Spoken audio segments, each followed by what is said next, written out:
Bonsoir à tous. Erev Tov les Koulam. J'ai l'impression que pour le son, c'est bon. Ok. Très bien. Ok. Alors, avant de commencer le cours, Bezrat Hashem, j'aimerais dédicacer tous les mérites, partager plus ou moins tous les mérites pour l'élévation de l'âme de Marcel Avram Ben Nejma et Paul Aziza Bat Fahri. Bezrat Hashem, Shenishmatam, Iyut Sorot, Betzro Achaim. Ok, juste deux, trois annonces. Rappelez-vous pour les livres de Teilim, pris pour mon frère @gmail.com. Rejoignez-nous, prenez sur vous un livre de Teilim. On a mis en place un tirage au sort, trois premiers prix de 500 euros. Ceux qui veulent participer avec nous, pour ça, vous vous inscrivez, vous prenez un livre de Teilim sur vous, à plusieurs ou quoi que ce soit, et on s'inscrit sur prix pour mon frère @gmail.com. D'accord? Vous connaissez les trucs, vous pouvez continuer. Vous allez voir que là, j'ai l'impression qu'on y est. Il faut juste pousser un peu par rapport à l'actualité. Deuxième annonce, n'oubliez pas ceux qui veulent participer avec nous, on est en train de mettre en place un bêta midrash. Ça sera mis avec des cours en ligne tous les matins, etc. Ceux qui veulent participer avec nous, on a pris un local, il y a des choses à aménager, etc. Je ne sais pas si vous entendez, il y a un petit écho, mais c'est Bezrat Hashem, on pense aménager. Ceux qui veulent des livres, des bibliothèques, des tables, des chaises, etc. Pour dédicacer tout ça, vous prenez contact avec nous sur tovhm.com, tovhm.com, ok, ou par mail tovhm26@gmail.com, d'accord. Le dernier cours, on va essayer de le mettre, donc pour ceux qui n'ont pas pu le voir, on va essayer de le mettre en audio. On n'a plus la vidéo, mais on a l'audio. On va essayer de mettre l'audio. C'est un peu moins bonne qualité au niveau du son. Mais bon, l'essentiel, c'est le message qu'il y a dedans. Bon, l'image, vous connaissez, hein, c'est juste, j'ai coupé les cheveux, le verre de thé, comme d'habitude, et le son, c'est ce qu'on a besoin. Donc, on va essayer de mettre ça prochainement, Bezrat Hashem. D'accord? Donc, le cours de ce soir, il est sympathique. J'espère, en tout cas, il y a des messages intéressants par rapport à ce qui se passe dans l'actualité. Donc, je pense que c'est bon, il y a plus ou moins les gens qui sont connectés. Le son, ça a l'air bon, hein, vous me dites.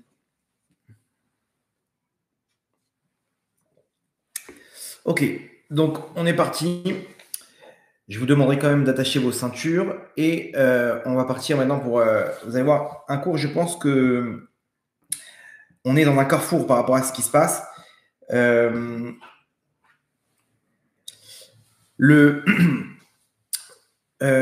si vous avez suivi un peu les derniers cours, vous avez compris que on est face à un birour, c'est-à-dire un tri des étincelles qui se trouvent dans certaines forces du mal, ok, qui sont à l'image des otages. Ok, suivez un peu, ceux qui suivent avec nous les derniers cours, ils ont vu que c'était un peu le message qui revient et que lorsqu'on sort ces otages, on sortait. Alors, je ne sais pas si tous les otages, certaines neshamot parmi ces otages, ils représentent la matérialisation des étincelles qu'on sort des profondeurs des clipotes. Ok, donc demain, comme vous savez, prend en compte commence le cessez-le-feu avec tous les jours 10, 12 otages. Je ne sais pas où ils ont conclu, mais en tout cas, on est face donc à, je crois, à peu près 50 otages qui vont être libérés dans les prochains jours. C'est-à-dire que si on a bien compris ce qui est en train de se passer, ok, donc ces 50 otages, ils vont déclencher une nouvelle phase dans la Géoula, ok, puisqu'on va sortir les étincelles et donc la clipa, elle va tomber. Ok, je ne sais pas si c'est toutes les étincelles ou pas, mais si vous avez suivi le dernier cours, vous allez voir que c'est un peu le fil conducteur. Donc là, on est face à quelque chose de très grand que, rappelez-vous, du moment de la libération de ces otages, ok, on aura à ce moment-là une nouvelle phase dans la Géoula. Vous avez vu qu'on stagne un petit peu. On est dans une phase, on se dit comment ça va se passer, le nord, les autres fronts et tout, et ça stagne. Ça stagne, pourquoi? Parce que maintenant, on est dans cette phase-là. Dès qu'ils vont sortir, vous allez voir, rappelez-vous, les prochains jours, ça va être une nouvelle phase. On va rentrer dans une nouvelle phase, dans une nouvelle dimension par rapport à la Géoula. Par rapport à ça, je vous ramène un témoignage de Rabbi David Abouhatzera, donc un des grands d'Israël, tout le monde connaît, roi HaKodesh et tout. Il y a quelqu'un qui était présent cette semaine chez lui, ok.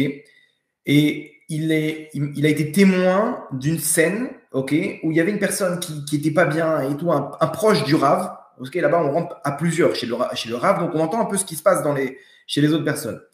Et il y en a un qui n'était pas bien. Apparemment, c'était quelqu'un de très proche du Rav. Et le Rav, il est venu pour le rassurer. Il lui a dit, viens, il faut que je te dise quelque chose. Il a appelé son shamash, donc son bras droit. Il lui a dit, viens aussi, viens, venez tous les deux. Il les a mis tous les deux en face. Et il a dit, il faut que vous sachiez que jusqu'à maintenant, on est dans les contractions du Mashiach. Maintenant, on va rentrer dans l'accouchement. Tel quel. C'est-à-dire le titre du cours, il est basé sur ce témoignage de Rabbi David Abuchatzera, un des grands d'Israël, qui a dit que jusqu'à maintenant, on est dans les contractions. Maintenant, on passe à l'accouchement. Qu'est-ce que ça veut dire l'accouchement?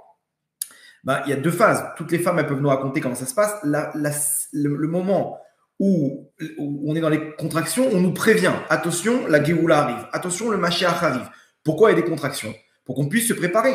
Comme vous savez, donc, l'accouchement d'une femme, nos sages ont identifié la venue du Mashiach à l'accouchement d'une femme. C'est les mêmes termes, Chevle Leda, Chevle Mashiach. Pourquoi? Parce qu'au moment de la venue du Mashiach, tout s'arrête. Le monde, il s'arrête, celui qui a fait tchouva, tous les mérites, etc. On passe dans une nouvelle phase. Une phase où on fait descendre une nouvelle lumière. On n'est plus dans l'obscurité. Il y aura des miracles et des choses incroyables qui vont se dérouler. Donc, on rentre dans une nouvelle phase. Les mitzvot n'auront plus la même valeur parce qu'une mitzvah dans l'obscurité, elle n'a pas la même valeur qu'une mitzvah quand il y a des miracles et que tout se passe pour le mieux, etc. Donc là, maintenant, on est dans l'investissement. Celui qui investit dans le Ham Israël, il sera gagnant au moment du coup de sifflet final. C'est quand le coup de sifflet final, c'est l'accouchement du Mashiach. Cet accouchement, il est comment dire, c'est dur, ok. Alors pourquoi il y a des contractions? Pour qu'une femme, elle puisse comprendre. Ma tzadika, prépare-toi, tu vas accoucher, prépare ton sac, prépare tes trucs, etc. Donc plus ça s'accélère, plus elle comprend. Il faut que j'y aille pour pas qu'elle soit pour pas qu'il y ait de surprise. Imaginez-vous s'il n'y a pas de contraction. Elle est en train de boire un café avec sa copine et d'un coup, oh, je crois que j'ai accouché. Mais qu'est-ce qui se passe? Je fais quoi maintenant? Donc, Hachem, il a fait un système très simple qu'il y a des signes. De la même manière, la venue du Mashiach, il y a des signes. Pourquoi Hachem fait des signes? Okay, que tous nos sages nous ont exposés dans le Talmud, dans la Bible, dans les textes, pour qu'on puisse se préparer. Se préparer à quoi? À nous, premièrement, de faire tchouva, de prendre ce qu'il faut, ça c'est tous les cours d'avant, les prières et les kabbalot, de mitzvot, etc. Mais surtout, de passer à l'acte.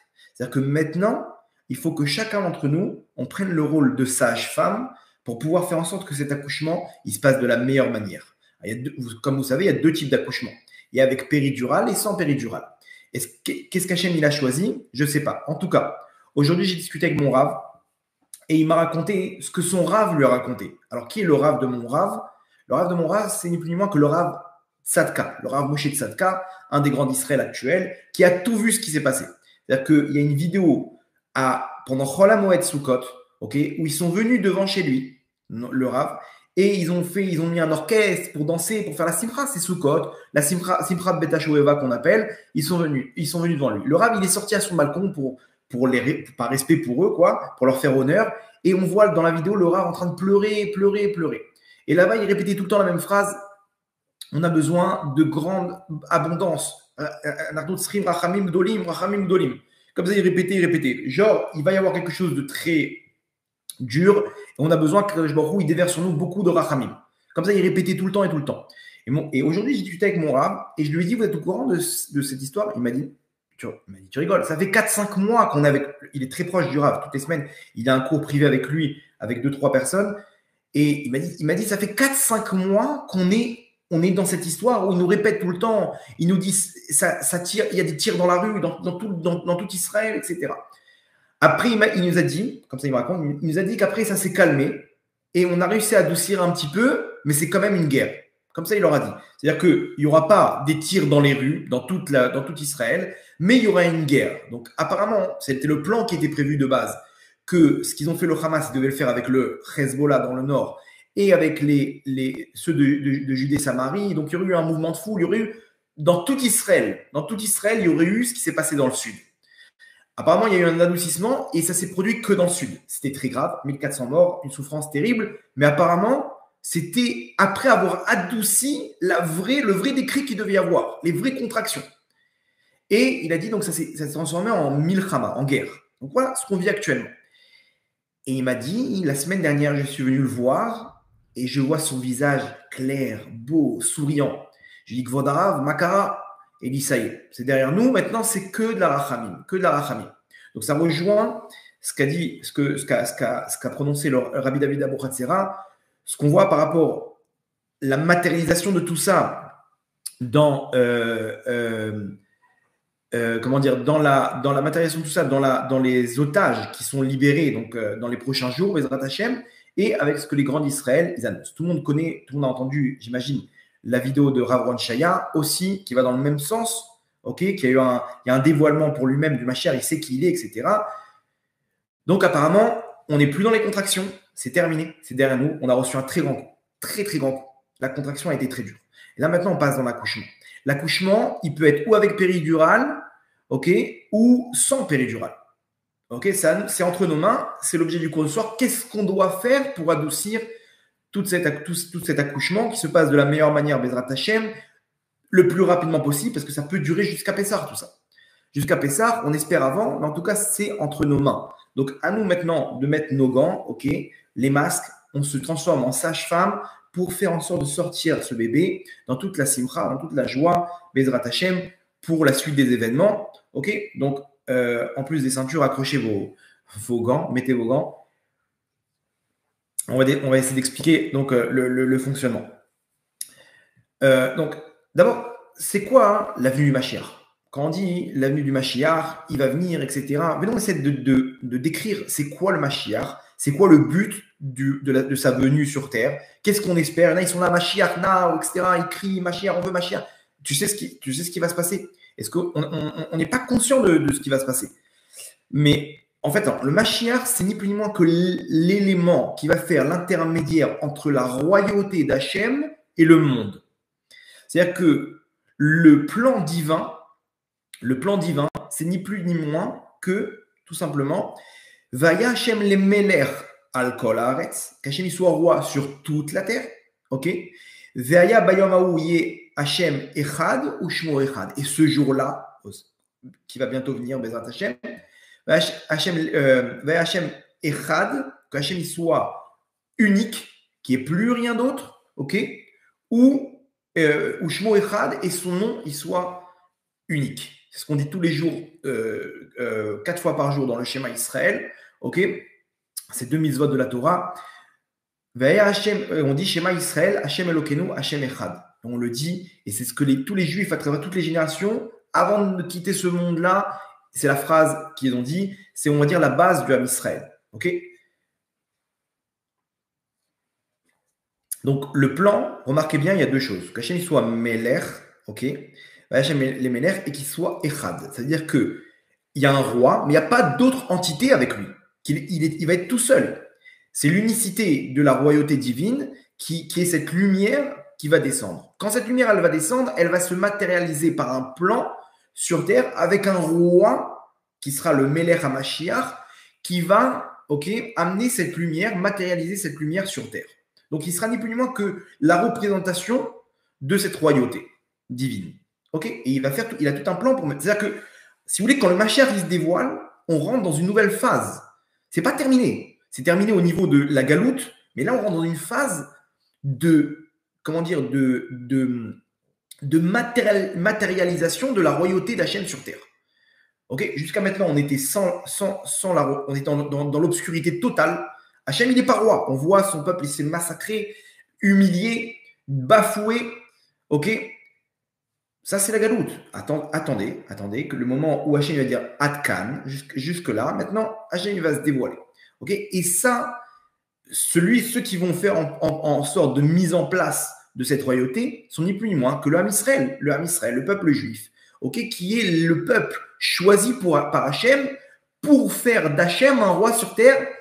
Al-Kol Haaretz, sur toutes les nations, sur tous les peuples. C'est-à-dire que ce n'est pas sur moi qu'Hachem il est roi, mais sur tout le monde. Ok. Donc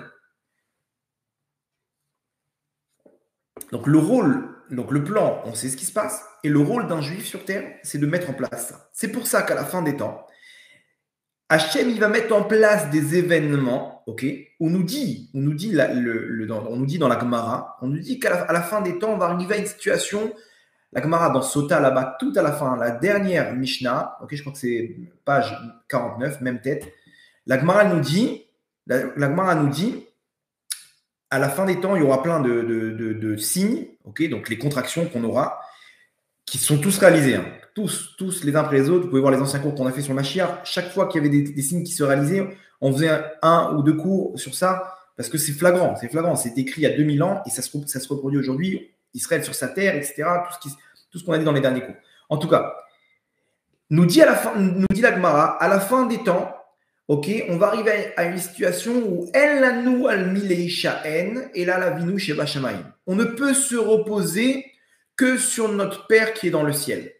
C'est-à-dire que la situation, elle sera où on peut compter sur rien dans ce monde à part Hachem. C'est-à-dire que tu te reposes sur quoi aujourd'hui? Quand on pose la question à quelqu'un, sur quoi on se repose? Alors, il y a l'avant 7 octobre et l'après 7 octobre.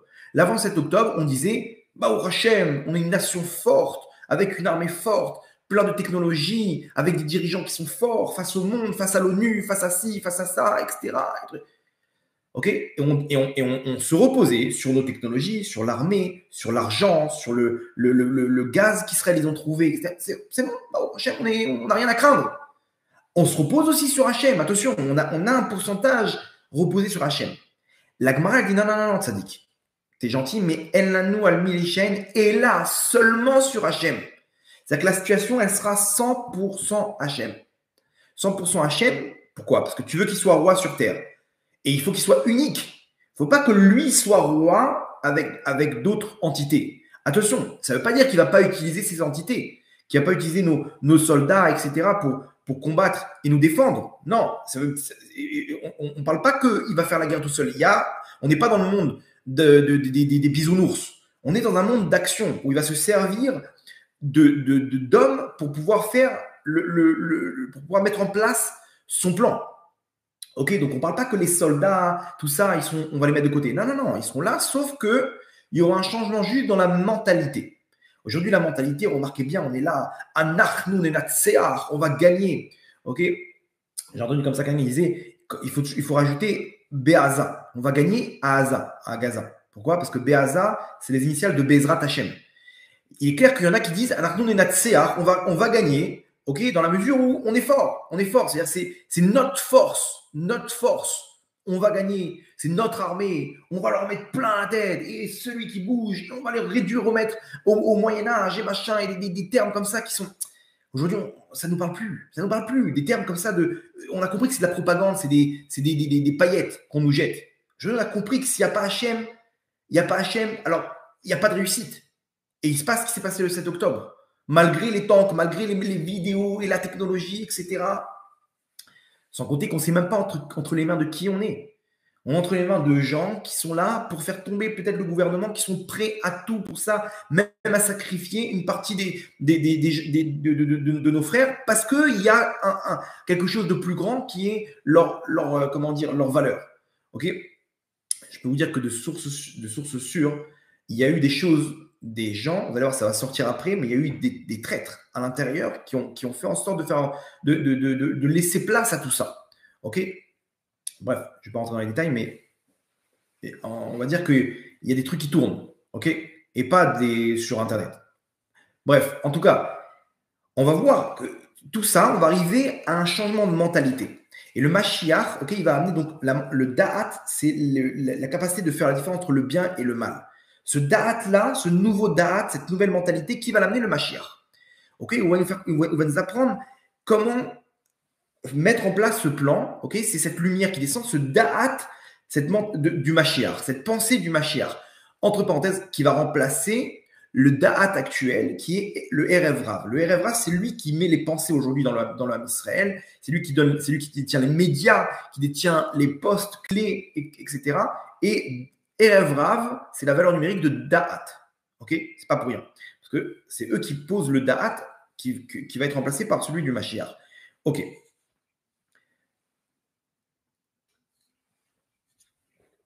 Maintenant, remarquez bien. Aujourd'hui, on est dans une situation, une impasse.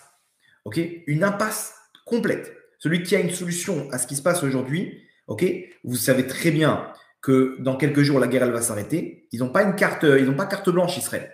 Pourquoi? Parce qu'il y a la pression des États-Unis, il y a la pression de Biden, il y a la pression de l'Europe, il y a la pression du monde, il y a la pression des pays aux alentours, il y a la pression économique. Tous les jours, c'est des milliards de dollars. Ça coûte cher, c'est des missiles, c'est des armements, etc. Et pour arriver à quoi? Aujourd'hui, on voit un résultat des courses. Après 40 jours de guerre, 45 jours de guerre, qu'est-ce qu'on a fait? On n'a même pas validé même pas la moitié des objectifs.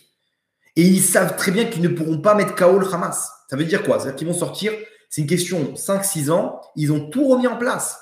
Mais ils ont remis en place avec l'objectif de refaire ce qui s'est passé au 7 octobre. C'est-à-dire c'est insupportable, quoi. On n'a jamais terminé. Sans compter que dans le nord, c'est exactement la même chose. C'est pas 3000.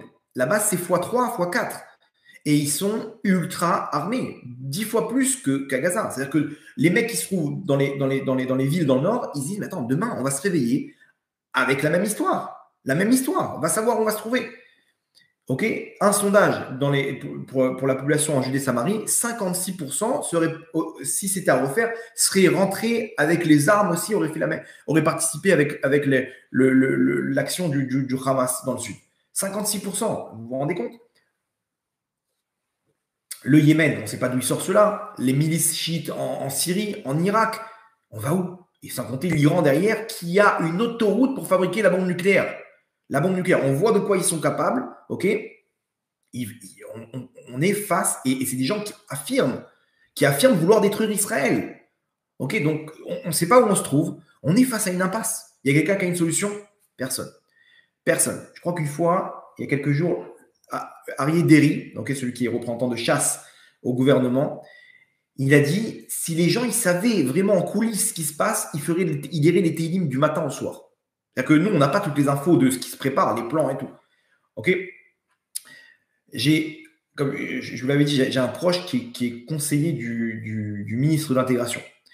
Et donc, cette personne-là, elle m'a raconté, elle m'a dit qu'ils ont reçu des informations de toutes les menaces qu'il y a dans le monde, ok, par les services de renseignement israéliens. Ils ont fait une réunion avec des représentants des services de renseignement qui leur ont donné la liste de toutes les menaces qu'il y a dans le monde. Pourquoi? Pour qu'ils puissent faire par rapport à ça des plans d'alia urgents. Imaginez-vous, au cas où, voilà, Turquie, Tunisie, Daghestan, il y a des pays qui sont en première ligne. Première ligne. Je vous dévoile un petit secret, mais la France, elle est en seconde ligne dans les pays d'urgence. France, Angleterre, États-Unis sont en deuxième ligne. Première ligne, Turquie, Tunisie, Daghestan. Ça, c'est des urgents. Donc, est-ce que quelqu'un a une solution là où on se trouve? On est face à une impasse. L'impasse, elle est exactement voulue par Hachem pour qu'on puisse dire, Hachem, il n'y a que toi, ça y est. C'est-à-dire que plus on s'acharne à dire, et comme ça, je peux plus voir, je peux plus entendre ces politiciens, ces dirigeants qui disent, Ani Oreti, Ani Amarti, Ani Nilhamti. Ils sont là en train de dire, je fais, et moi, et le chef d'état-major, il se balade, le torse bombé. Comment t'as pas un tout petit peu, fait rentrer un tout petit peu Hachem? Faire rentrer un tout petit peu Hachem, c'est des jeux de kavod, de machin, des honneurs. Ça fait mal de voir ça, qu'ils sont en train de nous mettre en danger quand ils utilisent ça. Pourquoi? Parce que là, maintenant, c'est Hachem qui se dévoile. Et quand Hachem il se dévoile, il n'y a pas de place à personne d'autre au monde. Au monde. Celui qui est face, qui croit pouvoir faire bouger les choses, il ne rentre pas dans le plan d'Hachem. Donc Hachem, il est obligé de faire un scénario où on dit, stop, en annual miléchen. Ok, donc vous êtes d'accord avec moi? Le scénario, si quelqu'un a une solution, ok, je pense qu'on est tous d'accord, il n'y a pas de solution. Et celui qui a une solution, qui la met de côté parce que ça nous met en danger. Parce que ça veut dire qu'on a encore du chemin avant d'arriver à cette notion de on ne peut se reposer que sur Hachem. D'accord? Donc, le plan d'Hachem, il est en train de naître, il est en train de se mettre en place. Pour ça, les événements, ils sont une impasse. Rassurez-vous, l'impasse, elle va venir au moment où on va vouloir que Hachem. Hachem, il n'y a que toi. Il n'y a personne d'autre au monde qui peut m'aider. Il n'y a que toi. Il n'y a que ton plan. Il n'y a que ta royauté. Et là naît le Mashiach. Ok, la naissance du Mashiach, elle vient au moment où on arrive à ce point de dépendre sur personne. Ok, quand vous priez et vous demandez la malchoute d'Hachem, il faut vous imaginer, il n'y a rien, j'ai pas de scénario, j'ai aucun plan. Super. Là, ta prière, elle est bombe atomique. Quand tu sais qu'il n'y a plus sur quoi dépendre et que ça te fait mal parce que tu sais qu'on se fait humilier, on se fait bafouer et ben c'est là que ta prière, elle monte tout en haut et qu'elle fait avancer les choses. Ok, donc comment faire? Ok, c'est ce qu'on va expliquer maintenant dans le cours.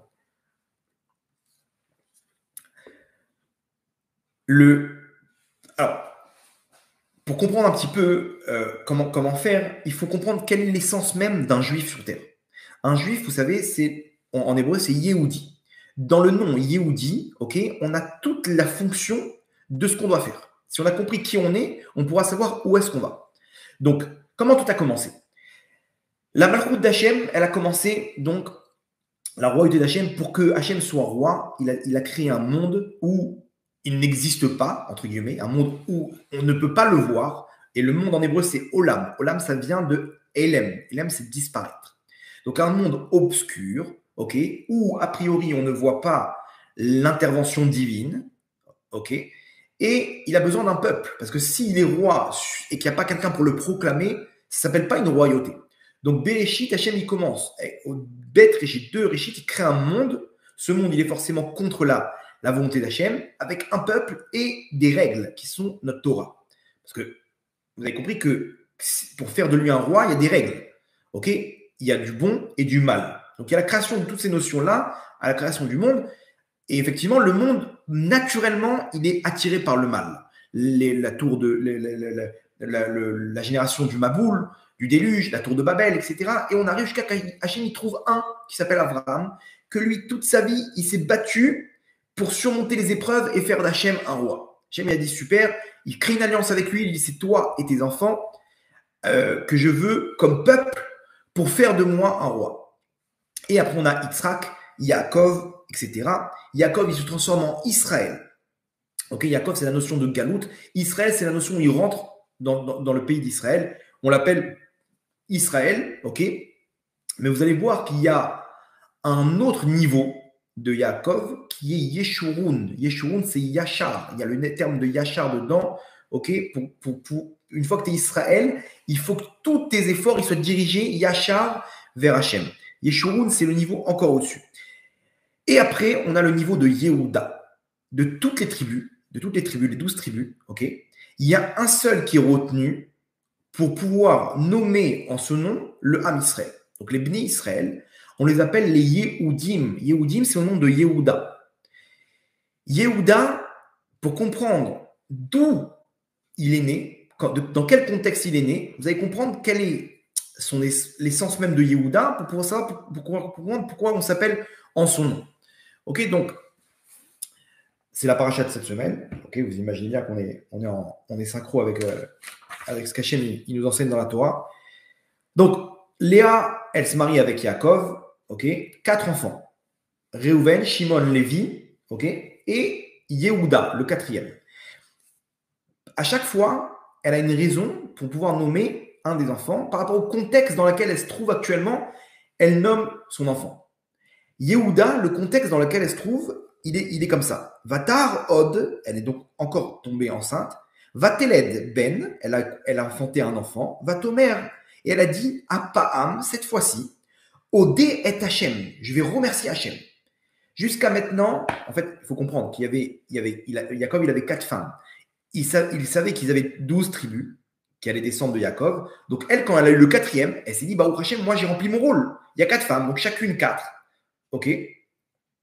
Non, pardon. Il y a 4 femmes, donc c'est 12 tribus, donc c'est chacune 3. Donc si j'ai eu un 4e, c'est un bonus. Donc là, je remercie Hachem. Les 3 premières, c'est mon rôle sur Terre. Le 4e, c'est un bonus. Donc ce bonus-là, c'est un cadeau qu'Hachem m'a donné d'avoir une 4e tribu, alors que mon quota, c'était de 3. Donc je remercie Hachem. Donc elle dit Apam, cette fois-ci, Odé est Hachem. C'est pour ça, Alken Kara Shemo, c'est pour ça qu'elle l'a appelé Yehuda. Yehuda vient de la notion de remerciement à Hachem. Ok. Et donc, pour comprendre qui nous sommes, qui sommes-nous, ok, les Yehudim, au nom de Yehuda, on s'appelle au nom de Yehuda, pour nous dire que Yehuda, sa notion, il est né dans un contexte de remerciement à Hachem. Donc nous-mêmes, les Yehudim, on a cette notion, l'essence même d'un juif est de remercier Hachem. Ok? Alors, remercier Hachem, c'est une mauvaise traduction. Les Hodot, ça veut dire plus exactement proclamer. Proclamer et aussi remercier. Alors vous allez comprendre pourquoi remercier et proclamer en hébreu, c'est le même terme. Parce que lorsque je proclame la présence d'Hachem, ok, je proclame en remerciant. Proclamer, ça veut dire il y a quelqu'un qui existe. Quand je proclame je proclame quelque chose, c'est-à-dire que je donne existence à cette chose. Je suis là pour proclamer qu'Hachem existe. Ça, c'est un Yehudi. Mais remercier, dans quelle mesure je remercie? Quand je reçois un cadeau. Ouais. C'est-à-dire que le remerciement, il vient mettre derrière le remerciement se cachent deux entités. Le fait qu'il y a quelqu'un et cette personne-là, elle me donne quelque chose. Ok? Quand je remercie, ça veut dire qu'il y a quelqu'un, il y a un donateur, ok? Et cette chose-là qui m'a donné, si je remercie, c'est que c'est un cadeau, c'est quelque chose de bon. Donc en fait, le juif, l'essence même du juif, c'est de dire qu'Hachem il existe, mais qu'en même temps, il est bon. Et que Akol les Torah, ça c'est le plus haut niveau qu'un juif il atteint, c'est non seulement que tout vient d'Hachem, ok? Mais aussi que c'est pour le bien. Ok? Ça c'est la reconnaissance. Très bien, le terme est encore mieux que proclamer. Reconnaissance, c'est exactement la traduction littérale. La reconnaissance, c'est-à-dire que je reconnais qu'il y a quelque chose au-dessus de moi, ok, mais surtout, cette chose-là, elle est bonne. Donc, remercier, en hébreu, ça veut dire, donc, c'est deux connotations, et donc, c'est très fort. Quelqu'un qui me donne une patate, je ne vais pas lui dire merci. Quelqu'un qui me donne un cadeau, je vais lui dire merci. Donc, il y a une personne en face de moi qui m'a donné quelque chose de bon. Léodote, donc un juif, son rôle, c'est ni plus ni moins que de remercier Hachem dans la mesure où il reconnaît l'existence de Dieu et que tout ce qu'Hachem il le fait pour le bien. Ok? C'est pour ça que la journée d'un juif commence par deux mots. Modé Ani. Modé Ani, c'est-à-dire que tu viens proclamer la royauté d'Hachem sur terre. Quand tu dis Modé Ani, il faut matérialiser ça dans tes tripes. Hachem, c'est toi le roi dans ce monde. Et tout ce que tu fais, c'est pour le bien. Modé Ani. Je reconnais, je remercie, ok, Hachem, c'est les deux premiers mots, Modé Ani. C'est-à-dire que la prière, toute la prière d'un juif sur terre, c'est ces deux mots, Modé Ani. Modé Ani, parce que là, tu viens exprimer combien Hachem, tu reconnais combien Hachem existe et au-dessus de notre tête et qui fait tout pour le bien. Parce que tu le remercies. Très bien. Malheureusement, pour proclamer, donc vous avez compris donc l'essence même d'un juif. Un juif, pourquoi on appelle au nom de Yehuda? Parce que pour pouvoir, Yehuda, il est là pour reconnaître. Yehuda, reconnaître, remercier. Ok, c'est ce qu'elle a fait Léa. C'est pour ça qu'on s'appelle au nom de Yehuda, parce que nous-mêmes, on doit reconnaître l'existence d'Hachem et que tout ce qu'Hachem y fait est pour le bien. Donc, en gros, on vient faire d'Hachem, ok, un roi. Quand on reconnaît qu'il est là et qu'il n'y a que lui et que tout ce qui descend de lui est bon, c'est qu'on vient le rendre roi sur nous. Ok, donc, c'est le rôle des Juifs sur terre de faire d'Hachem un roi. Donc, ce peuple-là, les Juifs, les Yehudim, sont là pour faire place à Hachem sur terre. Et celui qui va finaliser tout ça, c'est ni plus ni moins que le Mashiach. D'accord? Le problème, c'est quoi? C'est que la royauté, elle est entre les mains d'Hachem. Lui, il l'a transmise à Abraham. Abraham, Yitzhak, Yaakov, le peuple juif, ils ont reçu la Torah. Pour pouvoir entrer dans la royauté, il faut des règles. Ok? Il faut des règles. Comme Cendrillon, Léavdil. Cendrillon, elle est devenue princesse du jour au lendemain. On a dû lui apprendre des règles. Regarde, tu ne peux pas t'habiller comme ça, tu dois mettre des gants comme ça, et trucs. Et quand tu manges les fourchettes, les couteaux, on lui apprend des règles. Pareil, un juif, on lui dit, regarde, Matzadika, il y a des règles. Sniout, foulard, machin, tac, tac, Shabbat. Le Shabbat, tu t'arrêtes, tu fais les repas, les trucs, tout ce qu'on fait, ok, c'est ni plus ni moins que la royauté, la malchoute, la noblesse. Ok, c'est la noblesse qu'on apprend à un juif, comment faire descendre tout ça sur terre. D'accord? Le problème, c'est quoi? C'est que si on ne le fait pas, la royauté, elle passe à Esav, au peuple du monde. Au peuple du monde, c'est ce qu'on appelle la galoute. La galoute, c'est l'absence de royauté. Donc, on ne peut plus faire d'Hachem un roi. On a manqué le coche. Et pourquoi? Parce qu'on n'a pas respecté les règles. On a fauté. Et donc, Hachem, il nous a mis de côté. Il nous a mis de côté. Maintenant, cette royauté, elle existe. Si elle n'est pas entre nos mains, elle passe entre les mains des peuples du monde. Et regardez, c'est exactement la bracha qu'a fait Esav, Yitzhak à Esav. Donc, Yaakov, il a récupéré les brachot de Esav. Il a récupéré les brachot de Esav. Esav, il est arrivé, il était en furie, et il a dit à son père, papa, mais donne-moi une bracha. Tu peux me donner une bracha, tu peux au moins me donner une bracha. Et Yitzhak qui lui dit, mais je vais tout donner. Je lui ai tout donné. C'est lui qui va être le serviteur d'Hachem. Si lui, il sert Hachem, il n'y a plus de place pour toi. Et il lui dit, mais quand bien même, trouve quelque chose. Et là, Yitzhak qui lui donne une phrase, qui va résumer tout ce que je vous ai expliqué. Il lui dit, Al-Kharbecha Tichye, toi tu vas vivre avec ton épée, Vet Achicha Ta'avod, et tu vas servir ton frère. Pourquoi? Parce que toutes les brachot, elles sont passées chez Yaakov. Et là, regardez bien cette phrase terrible qu'on a vécue sur notre chair. Ve'aya Ka'asher Tarid, et voilà lorsque tu vas descendre, c'est-à-dire quand tu vas crier, de souffrance, où tu vas voir que les Bnei Israël, ils ne respectent pas la Torah. Tu leur as donné la Torah, toi Hachem, c'est eux les patrons, il n'y a pas de problème, mais ils ne respectent pas la Torah. Et Esav, plus ou moins, son représentant dans les mondes d'en haut, il va avoir les nerfs de ça. Il va crier à Hachem de douleur, de dire, c'est à eux que tu as donné la Torah, regarde, il transgresse. Donc il va accuser. Lorsqu'il va accuser en haut sa mère même, ou parakta ou l'eau, alors à ce moment-là, tu pourras enlever le fardeau, mais al tsavarecha de ta nuque, de tes épaules.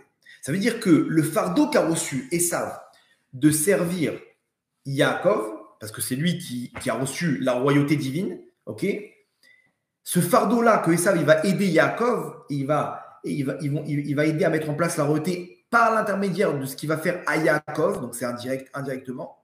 S'il transgresse la Torah et les mitzvot, alors, et que toi tu accuses Esav, dis attends, mais là, tu l'as donné, il ne respecte pas, donc ça me revient à moi. À ce moment-là, tu pourras enlever ce fardeau de respecter ton frère, donc Yaakov, de tes épaules. Et donc, si lui, il n'est pas serviteur d'Hachem, alors il sera serviteur d'Esav. C'est-à-dire que la tendance, elle s'inverse au moment où on ne respecte pas la Torah et les mitzvot. Donc tout ce qu'on vit aujourd'hui, on est en plein dedans. Qu'on ne peut pas faire ce qu'on veut et que les États-Unis, et chacun nous dicte quoi faire maintenant. Chacun nous dicte quoi faire, on ne peut pas se défendre, on ne peut rien faire. Ils ont tous ramené leur bateau. Laissez-nous tranquilles. Non, laisse-nous faire, c'est nous qui décidons pour toi. Pourquoi? Parce qu'on a enlevé le fardeau qui a sur nos épaules. Maintenant, c'est toi qui vas nous servir. Et on est esclave de cette galoute. C'est le principe de la galoute. Un jour, on m'a raconté quelqu'un qui était avec le Rav Manda. Le Rav Manda, c'est un grand tzaddik ministar qui s'est retrouvé par hasard, dans un vol à côté d'un prêtre. Et il a parlé avec lui, et le prêtre, il lui a dit une chose incroyable. Il lui a dit, tu sais, je vais te dire, au Vatican, on sait très bien que c'est vous les acteurs principaux dans ce monde-là, c'est le Ham Israël. On sait très bien ça, il n'y a pas de truc. Mais on sait aussi que quand vous ne faites pas votre job, alors tout revient à nous. Et nous, notre but, c'est de faire en sorte que vous n'y arrivez pas. C'est-à-dire que spirituellement et matériellement, ils mettent en place des choses pour pouvoir faire en sorte que l'homme Israël y tombe. Et il y a tout un mouvement comme ça de gauche mondiale, etc. pour, indirectement, c'est ce fardeau-là qu'ils récupèrent. Ils sont au courant, ils savent très bien. Le Ham Israël est dans un sale état, on les voit, les mecs, ils sont complètement déglingués. C'est bon, ça fait nos affaires. C'est écrit noir sur blanc dans la paracha de la semaine dernière. D'accord. Donc, Yehudi, son rôle, c'est de faire apparaître la royauté d'Hachem. Pour ça, il doit arriver à s'annuler. C'est-à-dire que Yehudi, pour pouvoir faire descendre la lumière d'Hachem, il doit s'annuler. Ça, c'est allusionné dans le mot même de Yehudi. Yehudi, remarquez bien, Yehuda, c'est le nom d'Hachem, Yud Ke Vav Ke, et le Dalet.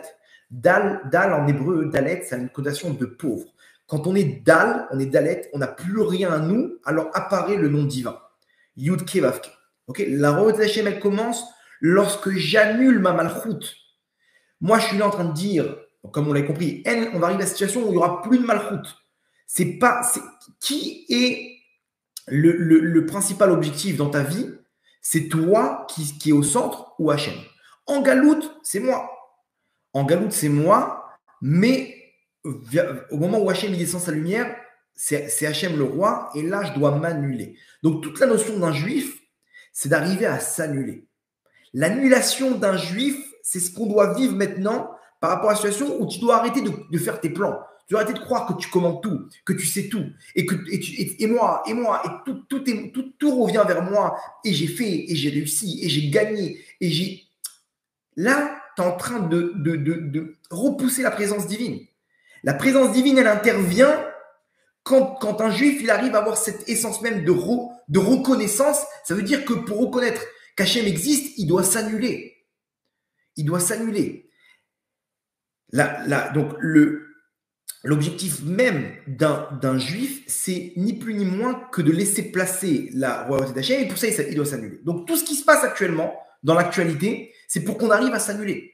On arrive à s'annuler et reconnaître qu'on ne peut se reposer que sur Hachem. C'est hyper dur, parce qu'on a notre ego qui est là, et on n'arrive pas, on veut prendre dans ce monde. On veut prendre dans ce monde. Mais aujourd'hui, on a compris que tu ne peux plus rien prendre.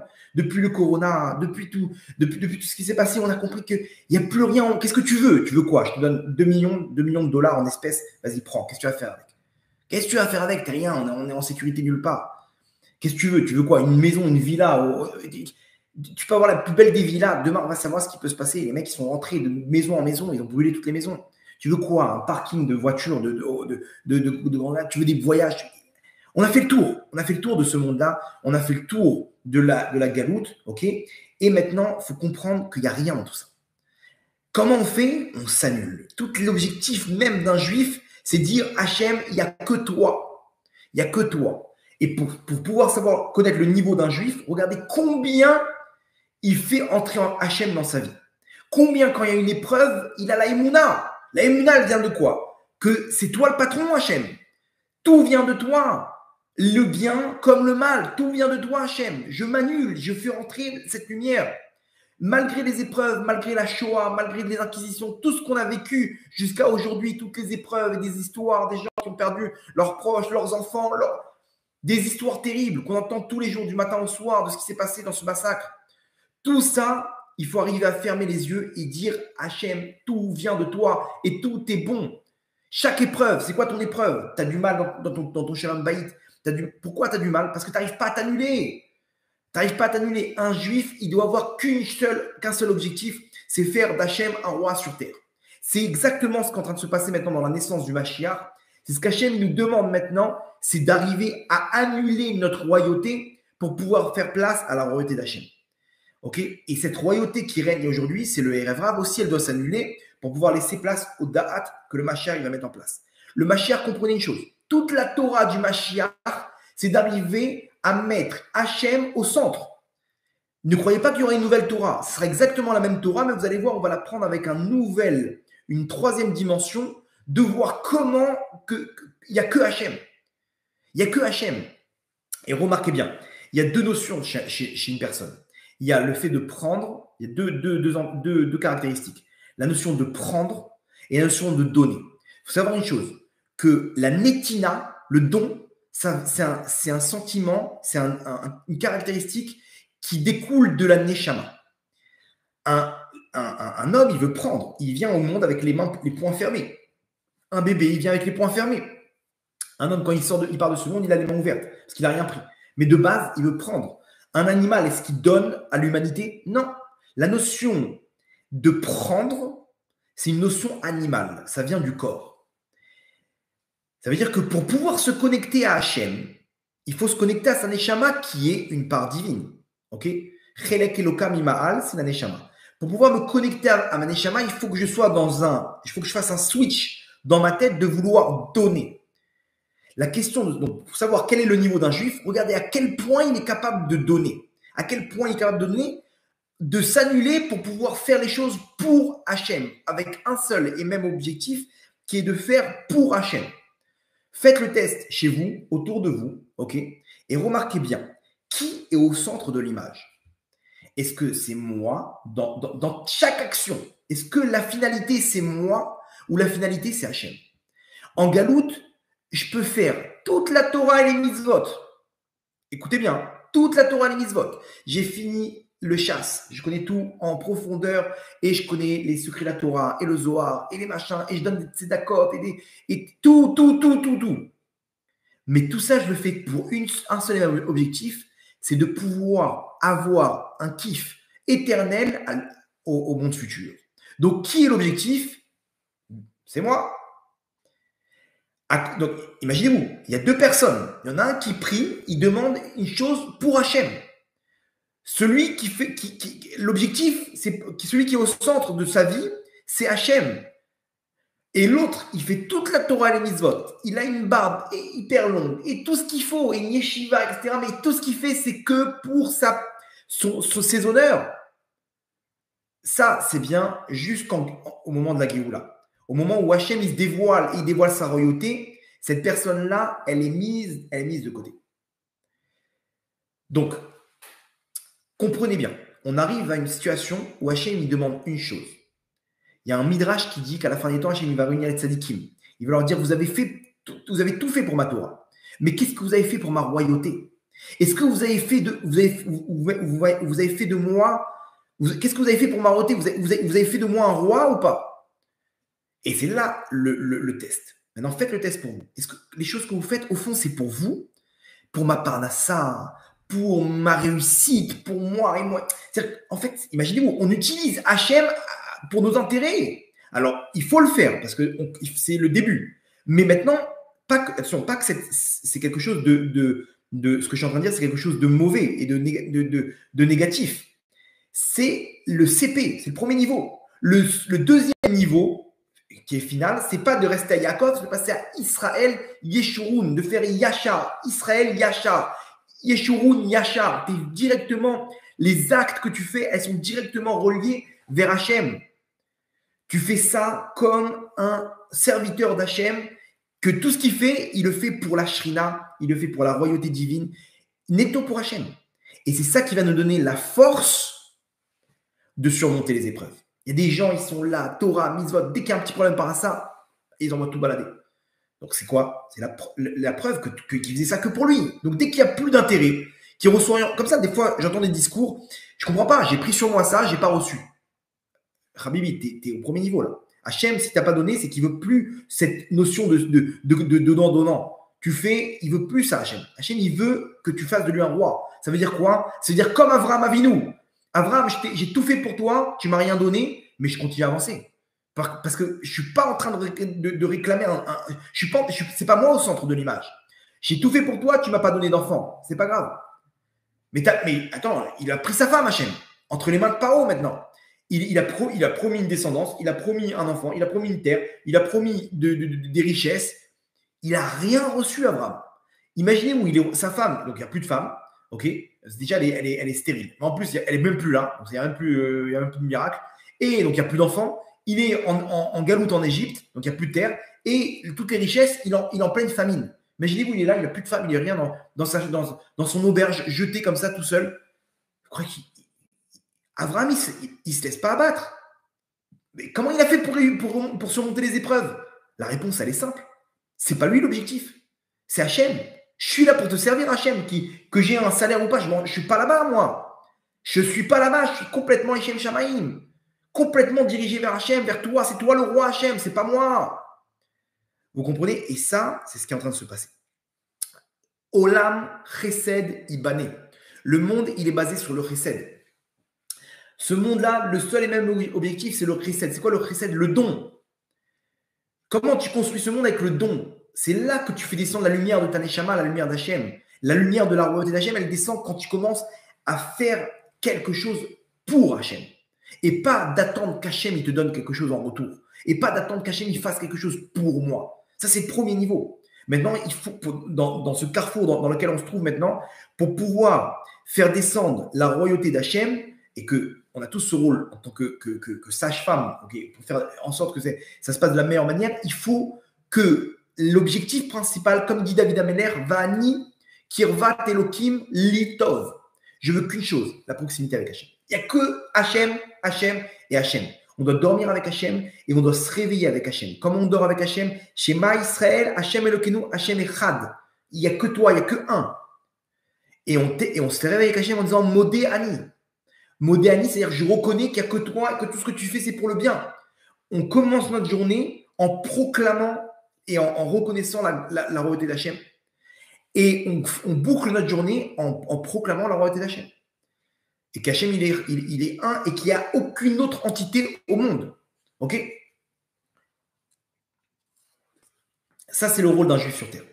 Et Hachem, il nous pousse à nous annuler, ok, par rapport aux événements, jusqu'à qu'on va dire ça histoire. Il n'y a plus rien qui peut m'aider. Vous comprenez qu'Hachem, il nous rend service maintenant en nous mettant dans une impasse pour qu'on puisse arriver à s'annuler. Et tout dépend de notre annulation. Tout dépend de notre annulation. C'est-à-dire que l'objectif, il faut qu'on sorte de ce cours ce soir, ok, avec une seule et même notion qui va réunir tout, qui va tout englober, c'est la royauté d'Hachem. Toutes mes prières, c'est que toi, Hachem. Tout ce que je fais, c'est l'irvod Ashrina, c'est pour la présence divine. C'est pour toi, Hachem. Mes prières, elles sont là pour toi. Même quand je prie pour quelque chose, je prie parce que, Hachem, tu veux que j'ai la parnassa pour pouvoir te servir. Comprenez qu'il faut qu'on fasse un switch dans notre tête que celui qui est au centre, c'est Hachem. C'est Hachem. Et ça, c'est l'inverse du Erev Rav, l'inverse complètement du Erev Rav. Et c'est ce qu'on vit en Galoute. En Galoute, on vivait comme ça, où c'est moi et moi et moi. Et vous entendez des gens comme ça, ça sent mauvais. Le Mashiach, c'est sa Torah. Le Mashiach, il va imposer comme ça, il va imposer en montrant que toute la Torah, c'est que Hachem et Hachem et Hachem. Et c'est une notion de donner, de ne pas prendre, parce que quand je prends, c'est moi qui suis au centre, mais de donner, c'est-à-dire qu'il y a Hachem au centre. Et même quand je donne à mon prochain, je donne à ma femme, ok, le couple, c'est que s'annuler. Remarquez bien, c'est que s'annuler. Il y a des femmes, elles sont sûres que c'est elles l'actrice principale dans leur couple. Ok, j'ai des histoires de Shalom Bayit, tout le problème, parce que la femme, elle ne veut pas s'annuler. Elle n'a pas compris que Hachem, il a mis deux rôles dans le monde. Il y a l'homme qui est là pour conduire la voiture, ok, et la femme qui est là pour l'aider. Ezer Kenegdo, elle est une aide pour lui. C'est-à-dire que celui qui est face à Hachem, c'est l'homme, c'est lui qui étudie la Torah, c'est lui qui doit faire attention à sa brite, la brite qui est l'alliance entre Hachem et lui, c'est lui qui doit étudier, prier, mettre des tefilines, tous ces trucs-là, c'est l'homme qui les a en main, parce qu'il a les clés de faire descendre l'abondance dans sa famille.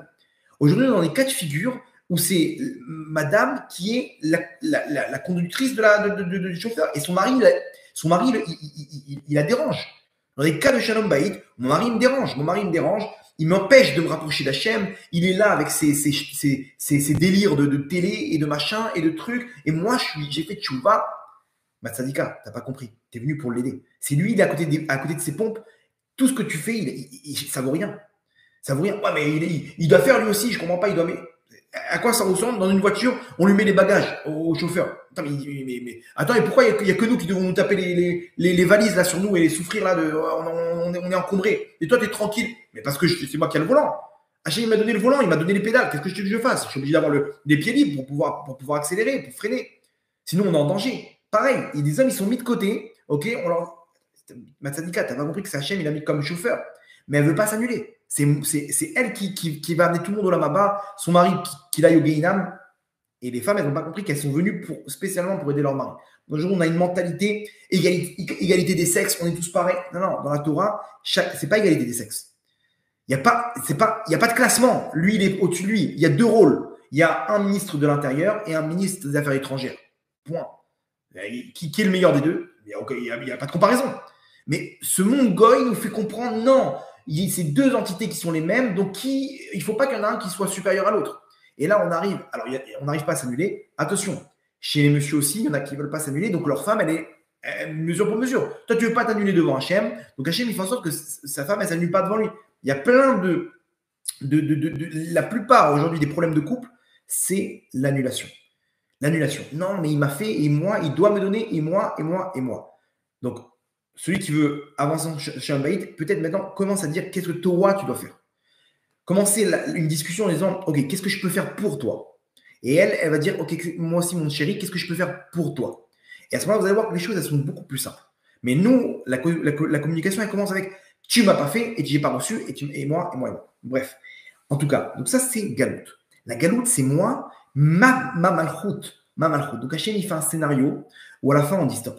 Il n'y a que toi, Hachem. Tout celui qui va s'interposer, il sera complètement à côté de ses ponts. C'est-à-dire qu'il va être miskin, le pauvre. Il va être là dans une situation où, mais comment je fais? C'est trop dur. Et surtout, c'est dangereux. Parce que vous comprenez que s'il donne des forces à une autre entité, quand Hachem, il dévoile sa royauté, cette entité, elle tombe. Donc lui, il tombe avec. Tu t'es reposé sur quoi? Sur telle et telle chose. Quand cette chose-là, elle tombe, bah, tu tombes avec. Ne t'accroche pas à ça. Ne t'accroche pas à ça. Donc, n'oublie pas, on est là, tséar. Qui tu es pour gagner? Sans Hachem, on peut aller nulle part. Donc, tu t'accroches encore aux armes et aux trucs. Donc, Hachem, qu'est-ce qu'il fait? Il fait tomber les armes. Il fait tomber nos soldats, ils sont en danger. Si on continue à faire dépendre des entités autres que la royauté d'Hachem. Il n'y a que Hachem. Point. On arrive à une situation où maintenant, on annule tout. Il n'y a plus rien. Et remarquez bien, les gens qui ne font pas de tchouva, c'est qu'ils n'arrivent pas à annuler leur royauté.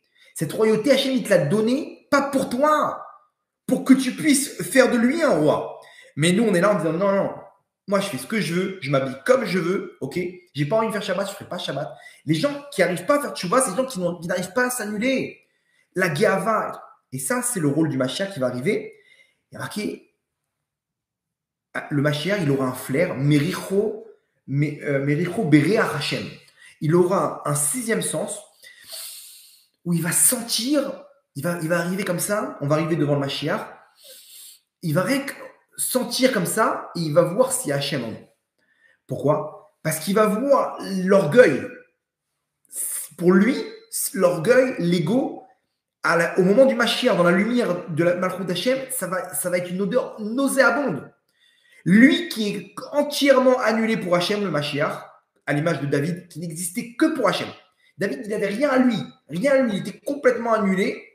Le Mashiach, ça va être le même. Donc, il va les sentir à 1000 km ceux qui ont un peu d'ego. Ceux qui sont un peu là, en train de venir. Voilà ce que j'ai fait pour toi. Voilà Daméler, voilà Mashiach. Moi, j'ai un grand bâtiment avec des étudiants. OK, donc tout ça, c'est pour toi. Bien. Bouge. Ça sent pas bon là. Mais comme ça, j'étais au mikvé ce matin. Non. C'est autre chose. Et par contre, il va y avoir des gens qui sont là, des femmes qui pleuraient à Hachem. Elles étaient encore loin de la tsniout, elles se battaient, elles prenaient sur elles encore des choses. Mais elles faisaient tout pour Hachem et elles pleuraient. Et ces larmes-là, c'était des larmes que pour toi, Hachem. On veut rien d'autre. On veut que toi, dans leurs prières, dans leurs actes, dans leurs tzedakot. Il n'y a que toi, Hachem, et que toi. Ouais, l'odeur du Gan Eden. Mais Tzadika, il y a du Gan Eden là. Qu'est-ce que. Vous comprenez? Ça, c'est le Mashiach. Et ça, c'est la Torah du Mashiach. C'est quoi la Torah du Mashiach? C'est netto la royauté d'Hachem. Il va être là pour faire descendre cette lumière. Donc, celui qui a encore quelque chose à lui, où il est encore au centre, il n'aura plus de place dans ce monde. En Galout, il avait de la place. En Galout, au contraire, c'est celui, plus on a de kavod, plus on met des coups de coude, plus on fait des coups à droite, à gauche, et je lui ai dit, et je l'ai fait, et j'ai machin, t'as vu comment je lui ai parlé, et je l'ai embrouillé, machin, plus on avance. À la Géoula, tout ça, ça tombe, bravo. Tout ça, ça tombe. Donc, je vous préviens, ce qu'on doit faire maintenant, c'est exactement de pouvoir mettre la Hachem au centre dans notre vie. Si on fait ça, on a tout gagné. Et les événements, ils vont nous pousser à le faire dans tous les cas. Dans tous les cas, ces gens-là, ils étaient enfermés dans leur chambre forte et ils disaient « Hachem, il n'y a que toi ». Shema Israël, ils crient de toute leur force. Ok? Donc, ça, c'est ce qui va faire le Mashiach. Et maintenant, vous comprenez ce que nos sages disent. Collaborer, mais à Kavod rodef acharav. Tout celui qui fuit des honneurs, les honneurs le poursuivent. Comment ça? Non, tu rigoles. Moi, je fuis des honneurs. Je fuis des honneurs parce que je déteste ça. Comment tu me dis maintenant, je vais être poursuivi par les honneurs? C'est comme si tu me dis, je te dis, récompense, toi tu fuis, tu n'aimes pas les chiens, donc tu t'écartes des chiens, récompense, tu vas te faire poursuivre par un pitbull.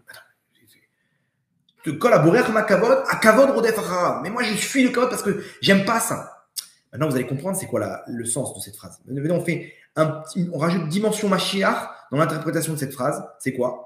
Collaborer du kavod, celui qui fuit du kavod du gouffre, du corps matériel, il va recevoir le kavod spirituel. Parce que toi, maintenant, tu t'intègres, tu as fui de ton kavod à toi, que c'était toi qui étais au centre.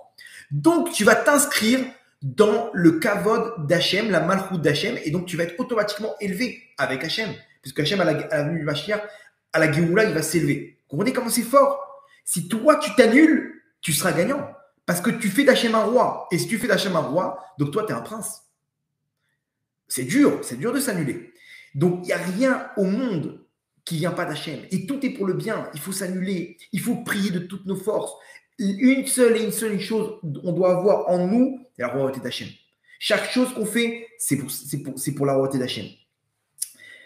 Maintenant, vous allez comprendre, on va voir nos sages, ce qu'ils disent dans la Torah, pour être protégés de Gog ou Magog. De Gog ou Magog, des Chevlei Mashiach. Nos sages, ils nous donnent des phrases. Vous allez voir, on va interpréter ces phrases avec la dimension Mashiach, si vous avez bien compris le début du cours, la première partie du cours, et vous allez voir comment c'est incroyable. Ce que nous demandent nos sages pour être sauvés à la fin des temps, on ne comprend pas le rapport. Mais vous allez voir qu'en fait, ça s'inscrit exactement dans cette Torah du Mashiach qui est ni plus ni moins de don, de mettre Hachem au centre. Regardez par exemple, la Gemara dit Mayase Adam ve'inatzel mi chevlei Mashiach. Que doit faire un homme pour être sauvé des souffrances de l'avenue du Mashiach? Réponse Yasok Batora ou Begmilut Rasadim. Il doit s'affairer à l'étude de la Torah. Okay. Yasok, c'est-à-dire il doit faire de ça une affaire. C'est pas une petite étude de 10 minutes par jour. Non, il a un temps de Torah qui est fixe. Yasok Batora ou Begmilut Rasadim. Et il doit aider son prochain, faire des dons. Ça peut pas forcément avec de l'argent, ça peut être avec je sais pas, de donner à des pauvres, de préparer des repas, de préparer du pain, des trucs pour les soldats. Tous ces trucs-là, ça s'appelle Gemilut Rasadim. Il prête, par exemple, il a une poussette. Son fils, il a plus besoin, le bébé, il a plus besoin de la poussette. Prends cette poussette, qui a besoin, tu la prêtes à des femmes qui n'ont pas les moyens de s'acheter des poussettes. Ça s'appelle Gemilut Rasadim. D'accord? Très bien. Quel rapport? En quoi ces deux notions-là vont nous sauver des Chevlei Mashiach? Aujourd'hui, vous allez comprendre. Donc maintenant, mettez vos lunettes Mashiach, si vous avez bien compris le écho. Ces deux choses-là, elles m'inscrivent dans ce qui doit se passer à la vue du Mashiach avec la malchoute d'Hachem. Lorsque j'étudie la Torah, il y a marqué comme ça dans la Gemara, dans Kiddushin, elle dit Barati Yetzerara, Barati lo Torah Tavlin. J'ai créé le Yetzerara, le mauvais penchant, les forces du mal qui sont sur ma Neshama. Et il y a un seul remède, l'étude de la Torah. Il faut savoir une chose, quelqu'un qui étudie la Torah, il nettoie sa Neshama des forces du mal. Des forces du mal. Ça veut dire que pour pouvoir être sauvé du Mashiach, il faut que j'arrive à nettoyer ma Neshama de ces forces du mal. Et après, vous avez vu l'ordre, d'abord Torah, et après que je donne, je m'occupe de donner. Et là, vous allez comprendre en quoi ça va me sauver, cette histoire. Pourquoi? Parce que maintenant, quand j'ai nettoyé ma Neshama des forces du mal, donc je peux permettre à ma Neshama de s'exprimer. Et donc, la force de l'expression de la Neshama, c'est le don. Et donc, maintenant, je peux donner, faire de la Gemilut Rasadim. J'ai nettoyé mes mauvais traits de caractère, d'orgueil et de vouloir faire pour moi. Parce qu'il y a des choses qu'on donne, mais pour recevoir mon salaire dans le monde futur. Ce don-là, à la vue du Mashiach, il est problématique. Donc, l'étude de la Torah, elle me nettoie, elle purifie ma Neshama. Et une fois que je commence à faire du chesed, alors à ce moment-là, je rentre dans cette notion de faire ça netto et de façon purement pour Hachem. Et donc, quand je fais les choses pures pour Hachem, je fais d'Hachem un roi, il est lui au centre. Et donc, j'ai rien à craindre à la vue du Mashiach lorsqu'il va se dévoiler puisque je suis inscrit dans cette royauté. Vous avez compris? C'est juste incroyable. L'étude de la Torah, elle me purifie de façon à ce que je puisse faire ce chesed-là de la meilleure des manières avec Hachem au centre et de faire de lui un roi sur terre. Et quand j'ai fait d'Hachem de lui un roi, alors à la vue du Mashiach, je n'ai rien à craindre. Comme vous l'avez compris, quand Hachem il va se dévoiler en tant que roi, si on est avec lui et qu'on veut et que toute notre volonté, elle est que Hachem il soit roi, alors on n'a rien à craindre. Donc, quand je fais, non, vous avez compris, quand on voit ça avec une dimension Mashiach, ça veut dire quoi? Nettoie ta Neshama et fais d'Hachem un roi sur terre. Mais si tu n'as pas nettoyé ta neshama, tu risques de croire que tu fais d'Hachem un roi sur terre, mais en fait, au fond, tu fais ça pour toi. Et ça, c'est problématique. Donc, il faut ces deux notions. D'abord Torah et Gmilut Rasadim. Très bien. Deuxième enseignement de nos sages. La Gemara dit, celui qui mange la Seuda Shlishit, le troisième repas de Shabbat, il sera sauvé de Gog ou Magog. Quel rapport, Ribono Shalom, quel rapport de manger un repas, le troisième repas de Shabbat, en quoi je vais être sauvé de Gog ou Magog? J'ai mangé, j'ai fait du pain, voilà, tac, j'ai pris avec un morceau de thon, ok, c'est bon, ça, quel rapport? Qu'est-ce que ça fait? Là, mettez vos lunettes, dimension Mashiach, et venez, on analyse ensemble comment la notion de cette Torah Mashiach.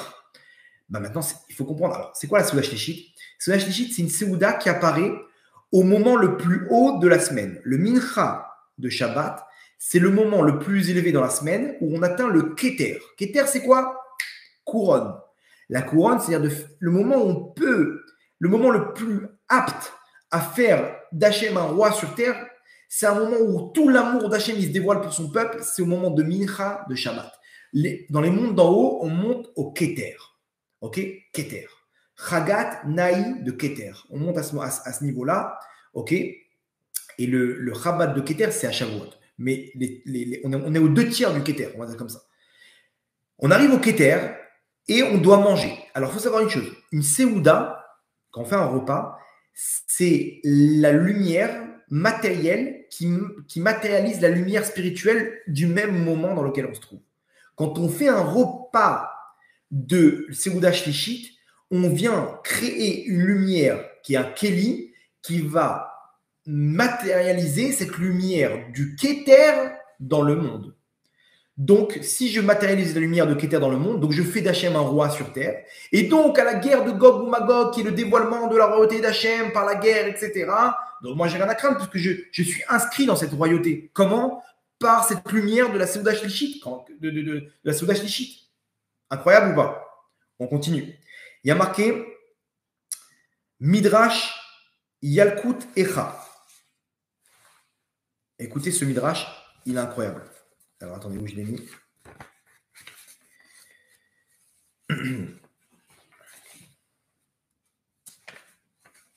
Ah voilà.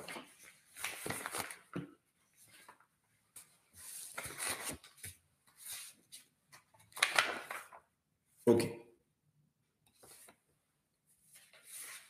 Non, c'est pas ça. Ok, c'est bon, j'ai trouvé. Midrash Yalkut Echa. Amar Rabbi Yitzhak lifnei Akadosh Baruch Hu. Rabbi Yitzhak il dit devant Akadosh Baruch Hu. Shema en chazara la banim. Peut-être qu'à la fin des temps, on va dire que tes enfants ils ne pourront pas revenir à toi. Et Shivu Akadosh Baruch Hu, il lui répond à Akadosh Baruch Hu, Alto Marken. Ne dis pas ça. Pourquoi? Il dit Yachem, Yesh Dor, il y aura une génération. Sheu Metsape les Malchuti, qui espère en ma royauté. Miyad en Nigalim. Et tout de suite, je les libère. Tout de suite, j'envoie la Géoula. Chez Neymar, comme il est dit dans le Pasuk, Veyesh Tikva le'achariter neum Hashem, Veshavu banim ligvulam. Et vont revenir les enfants dans leurs frontières. Quand est-ce qu'ils vont revenir leurs enfants dans leurs frontières? Donc, c'est-à-dire la Géoula avec le retour des Juifs sur leur terre. Quand yesh tikva le'achariter, il y a un tikva, il y a un espoir. J'espère en toi, Hachem. Et c'est la première chose qu'on demande à un juif lorsqu'il quitte ce monde. Aïn sipita le Yeshua. Est-ce que tu as espéré en la délivrance d'Hachem? C'est quoi la délivrance? Que Hachem il soit roi sur terre? Mais quel rapport? Si tu dis oui ou non, quel rapport avec la quantité de mitzvot que je t'ai fait Hachem? Non, parce que si tu dis oui, ça veut dire que tous tes mitzvot, ils ont une autre dimension. Ils ont une dimension où tu es inscrit avec cette royauté divine. Donc, tu n'as pas le même sort en haut. Si tu me dis non, je n'ai pas espéré, moi je m'en fiche de la Géoula, moi j'ai fait ça pour moi. Alors, ça veut dire que tout ce que tu as fait, tu l'as fait que pour toi. Donc, ça vaut rien. Toutes tes mitzvot, elles vaut rien, c'était dirigé vers toi. Écoutez bien ce midrash. Quoi? Il y aura un moment où on va se dire, mais comment on fait tchouva? Comment l'âme Israël fait tchouva? Hachem il dit non, c'est pas grave. Si jamais ils espèrent en ma royauté, ça me suffit pour les libérer. Ça veut dire que la seule notion qu'il y aura à la fin des temps, c'est la royauté divine. Bien sûr, ça se matérialise par le fait d'appliquer les règles des mitzvot. Mais la première notion, C'est très haut ce qu'on est en train d'essayer d'intégrer ce soir, et moi avec vous, c'est qu'on doit faire un changement de vision des choses. Terminer la galoute, terminer l'ego. Aujourd'hui, on doit avoir un seul et même objectif. Est-ce que Hachem, il va être roi ou pas? Et comment ça se matérialise? Parce que j'attends qu'une chose. J'attends la venue du Mashiach qui va être l'élément qui va installer et mettre en place la volonté divine. J'attends qu'une chose et j'espère en une chose et j'ai qu'un objectif et qu'une prière dans ma bouche. C'est qu'Hachem, il soit roi sur terre. Rabotai, Dathan et Aviram, ils sont sortis d'Égypte pour une seule chose. Parce qu'ils espéraient, comme ça dit le Roche, qu'ils espéraient en la royauté d'Hachem. C'est Pital et Yeshua. Ils espéraient en la royauté d'Hachem et donc ils ont comment dire, ils ont sorti d'Égypte. La sortie de ces dernières galoutes Rabotai, elle dépend d'une chose. Est-ce qu'on espère en la royauté d'Hachem, oui ou non? Posez-vous la question, premièrement. Deuxième chose, regardez si tout n'est pas dirigé, si tout ce que vous faites, tout est dirigé vers qui? Vers Hachem ou vers moi-même. Et comment je peux voir ça? Ça se représente par la Emouna. La Emouna qui est ni plus ni moins que mon essence même sur terre. Un juif, il doit reconnaître la présence d'Hachem.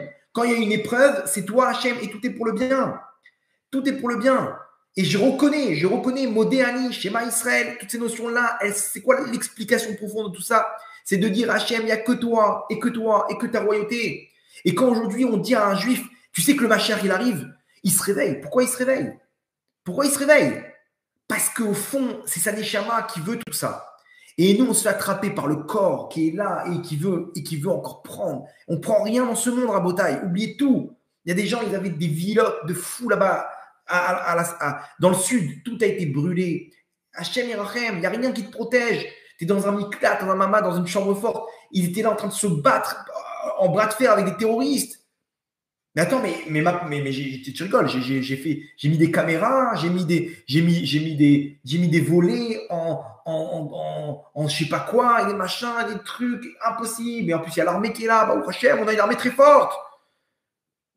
Rabotaï, Hachem, et je l'ai dit plusieurs fois dans des cours, je ne savais même pas ce que je disais, mais je disais qu'Hachem, en un instant, il peut nous faire tchouva. On est tous enfermés dans un miklat avec un livre de Tehillim. Hachem, Rabotaï, il ne faut pas qu'on arrive à ce niveau-là. On peut faire en sorte de faire une péridurale dans cet accouchement. Péridurale, c'est que dès maintenant, on ne va pas attendre qu'Hachem fasse des événements où on dit Shema Israël. Non. Dès maintenant, on doit intégrer le fait Hachem, il n'y a que toi. Comment j'intègre ça? Quand je m'annule dans les épreuves avec la Emouna, c'est dur, mais c'est toi le patron Hachem. J'ai mon plan à moi et toi, tu as décidé un autre plan. D'un coup, ma femme, elle a besoin de moi alors que j'avais prévu un plan. C'est Hachem qui te dit, mon fils, annule-toi, Tzadik. J'ai prévu un plan, Hachem, il a prévu un autre plan. Qui a raison? Emouna, Tzadik. Emouna. J'ai prévu comme ça, mais Hachem, il veut que je m'habite sa loi. Ah, c'est dur, on va se moquer de moi. Emouna, Tzadika, n'aie peur de rien. N'aie peur de rien. Mets de côté ta malchoute. Ma malchoute, c'est quoi? C'est de laisser mes cheveux. Non, Tzadika, n'aie peur de rien. N'aie peur de rien parce que tu t'inscris dans la malchoute d'Hachem. Donc, vous comprenez aujourd'hui, tout ce qui se passe là, tout ce qu'on a raconté maintenant de nos sages, c'est ni plus ni moins que. Comment on va être sauvé? Attends, mais j'ai aucune mitzvah. J'ai juste espéré en la malchoute d'Hachem. Oui, effectivement. Dathan et Aviram, ils avaient rien du tout. Ils ont espéré en la venue d'Hachem. Pourquoi? Parce que le but, c'est de se connecter à Hachem. Les mitzvot, c'est qu'un intermédiaire, un moyen pour arriver à Hachem. Le but, c'est pas les mitzvot. Le but, c'est Hachem. C'est Hachem et Hachem. Et si tu arrives à Hachem sans les mitzvot, tu as tout gagné. Attention, il y en a qui croient qu'ils sont là. Moi, j'ai que Hachem. C'est des fois un coup de etc. Mais même si tu as très peu de mitzvot, une mitzvah où tu l'as fait que pour Hachem, 100% pour toi Hachem, c'est dur, je la fais que pour toi et que pour toi Hachem. Cette mitzvah-là, c'est notre passe pour la Géoula. Cette personne-là, elle n'a rien à craindre. Elle n'a rien à craindre parce qu'elle a fait quelque chose où elle a mis Hachem au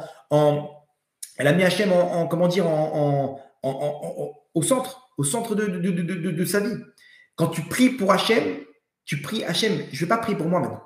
Je prie pour la Géoula. Il n'y a que ça dans ma bouche. Vous savez, il y avait un autiste qui s'appelait Shmuel, un jeune Français qui nous a quittés il y a quelques années, et qui donnait, un peu comme Anaël, il donnait des messages. Des messages d'en haut, il disait préparez-vous, la Géoula elle arrive, etc. Il avait prédit tout ce qui s'est passé. Il avait, d'ailleurs, je vous dis, une des choses qu'il disait, à tous les, à tous les niveaux, c'est qu'il disait aux Juifs de France, montez vite, vous ne comprenez pas qu'Hachem, il veut frapper le monde, etc.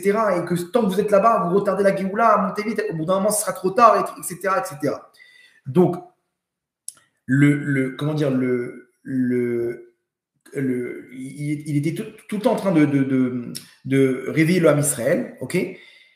Et là, cette semaine, il y a quelqu'un qui m'a montré le dialogue qu'il a eu avec ce Shmuel, qui se disait le Gilgoul de Shmuel Hanavi. Le Gilgoul de Shmuel Hanavi, qui était revenu pour aider le Ham Israël à faire tchouva et à amener la Géoula. Donc apparemment, bon, ça a été reporté et tout. Et il y a quelqu'un qui m'a montré ce qu'il lui a raconté à l'époque, il y a 10 ans de ça, ce Shmuel. Il m'a envoyé le dialogue qu'il a eu avec lui. Incroyable, parce qu'il voulait montrer comment tout s'est réalisé. Tout ce qu'on a vu le 7 octobre, malheureusement, etc. Faites vite, il y aura une catastrophe, vous ne savez pas comment ça va passer, etc.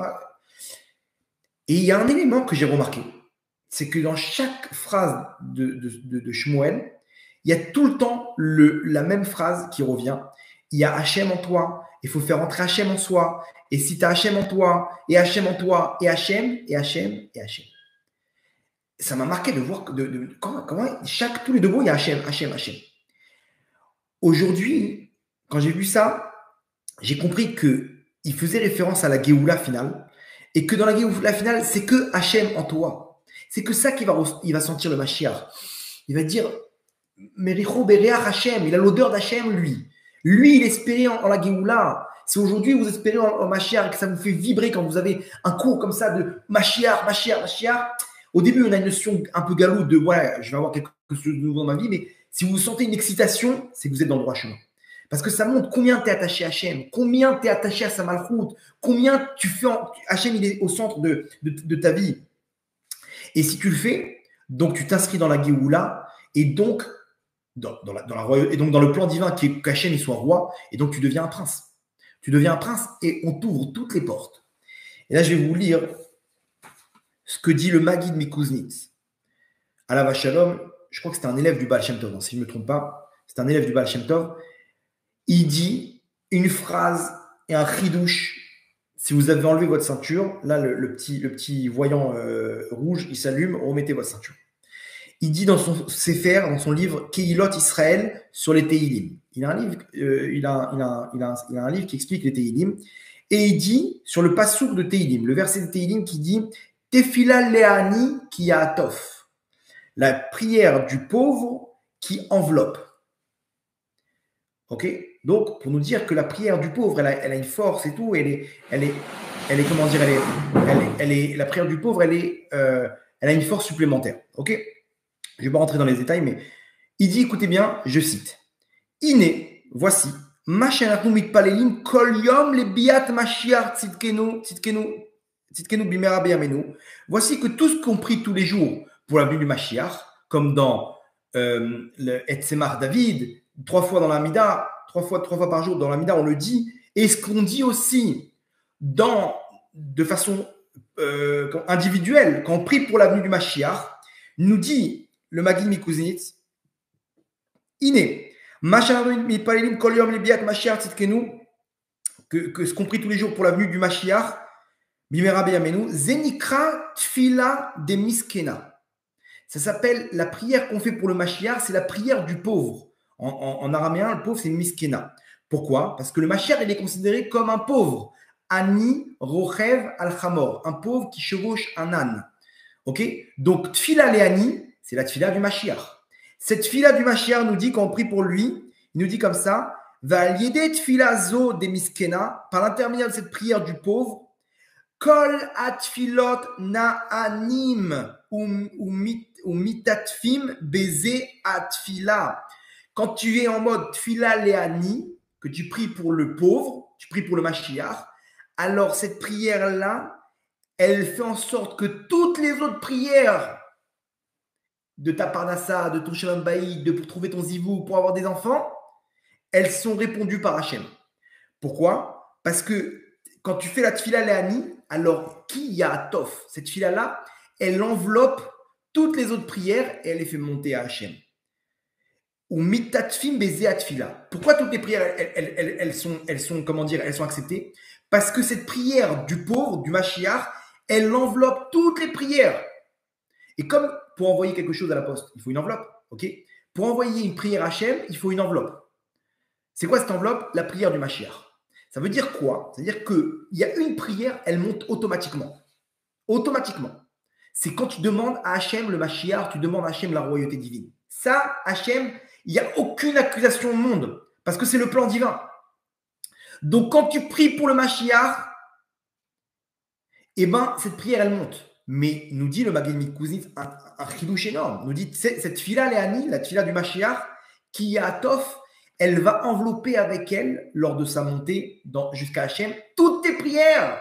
Et donc, toutes les prières, elles sont acceptées. Donc, quand tu pries pour la Shrina, tu pries pour qu'Hachem soit roi sur terre, tu pries pour la venue du Mashiach, tu ne te rends pas compte, mais c'est que cette prière, elle te fait monter toutes tes prières. Et toutes tes prières, elles sont répondues en haut. Vous vous rendez compte de ce ridouche? Pourquoi on ne répond pas à nos prières? Parce que nos prières, elles sont dirigées vers nous. Mais quand tes prières, elles sont dirigées vers le Mashiach, elles sont dirigées vers la venue d'un monde où Hachem il soit roi sur terre, alors toutes tes prières, elles sont acceptées parce que le centre, c'est Hachem. Même si je prie pour ma parnassa. Mais parce que le principal, c'est la malchoute d'Hachem. Vous vous rendez compte?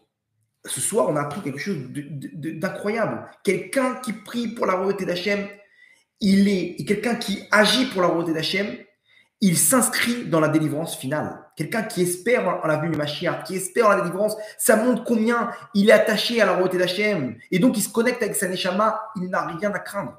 Parce que Hachem, il est en train de se dévoiler, il est en train de devenir roi.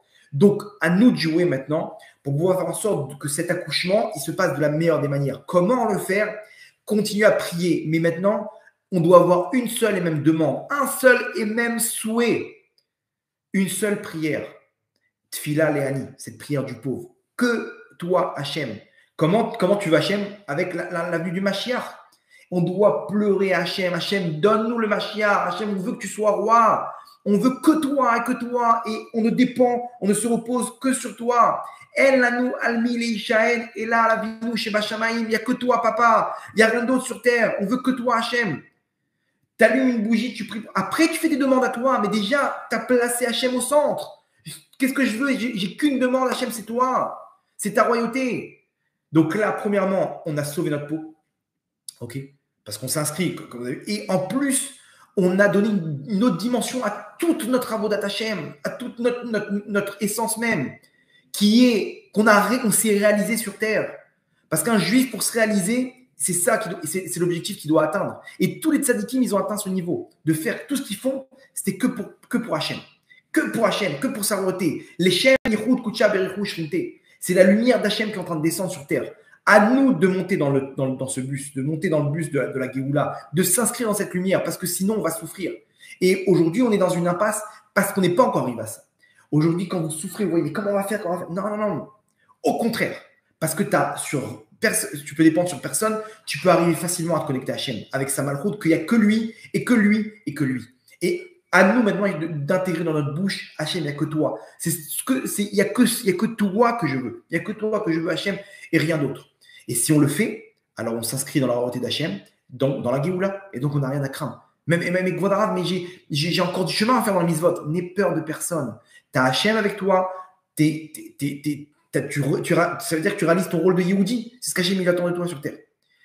Alors bien sûr, prends sur toi quelques mitzvot pour montrer que tu veux réaliser cette lumière sur terre, que tu acceptes les règles de cette noblesse, de cette royauté. C'est ça le but, mais pas de faire des mitzvot comme ça pour ajouter encore des points, je sais pas, battre des records. On n'est pas là, on n'est pas en train de battre des records de Teilim ou de Kabbalot et de mitzvot. On n'est pas là. Une chose que pour toi, Hachem, pur, rien, sans intérêt, sans rien en retour. Que toi, Hachem, et on s'annule dans les épreuves. Et ça, tout ça, c'est notre émouna, que tout vient d'Hachem. Et quand on opère avec cette émouna et qu'on s'annule, eh ben on monte par là que c'est lui le patron. C'est lui le patron. Donc on accepte.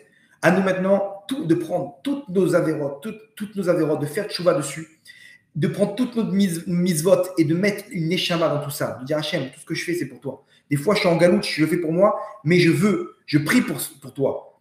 Et surtout, de prendre toutes les mauvaises choses qui nous sont arrivées, et y compris ce qui s'est passé le 7 octobre. De fermer les yeux et de dire Hachem, j'accepte toutes ces épreuves-là avec amour. Parce que quand tu fais ça, tu viens de dire Hachem, c'est toi le roi. C'est toi le roi. C'est toi le roi. Et c'est ce qu'on dit. Comme ça, j'ai nommé l'association qu'on a Tov Hachem. Tov Hachem, pourquoi? Parce que quand tu dis Tov Hachem, tu fais de lui un roi. Tu fais de lui un roi. Quand tu dis que tout est bon, qu'Hachem il est bon, tu viens prendre toute l'obscurité qu'il y a dans ta vie et tu viens mettre une lumière dedans. Cette lumière, c'est la lumière de la royauté divine. Donc, à nous de jouer par l'intermédiaire de la émouna, de la prière, de nos mitzvot, sur les 3 plans, les actes, les paroles et la pensée, un point commun, royauté d'Hachem. Si on le fait, on n'a rien à craindre et on fait accélérer les choses.